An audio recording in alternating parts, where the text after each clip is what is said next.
Let me help you read sheet music. Note values. Note values are pretty much all the different types of notes you can see in sheet music. Here's an example. This is a quarter note. If there are 4 of these in a measure of 4/4, what would that sound like? You got it? Well, it should sound like this.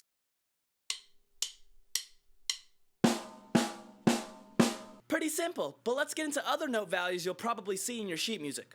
This is a whole note, and it takes up the entire measure. In a measure of 4/4, it would take up 4 beats. This is a half note, and it would take up half the measure. So in a measure of 4/4, it would take up 2 beats. This is a quarter note, what we just talked about, and this would take up a fourth of the measure. And in a measure of 4/4, you would take up 1 beat. This is an eighth note, and it would take up an eighth of a measure. So in 4/4, it would take up half of a beat. This is a 16th note, and it would take up a 16th of a measure. And in 4/4, it would take up a fourth of a beat. This is a 32nd note. It would take up a 32nd of a measure. And in 4/4, it would take up an eighth of a beat. We also have rhythms called triplets, which fit 3 notes into a singular beat. This is a quarter note triplet. It looks a lot like a quarter note, but all it has is a 3 on top. These would take up a sixth of the measure, and in 4/4, it would take up 2/3 of a beat. This is an eighth note triplet. Same thing with the quarter note. The eighth note looks a lot like an eighth note, but with just a 3 on top. It would take up a 12th of a measure, and in 4/4, it would take up a third of a beat. Here's a 16th note triplet, and it's a lot like the rest. It takes up a 24th of the measure, and in 4/4, it would take up 1/6 of the beat.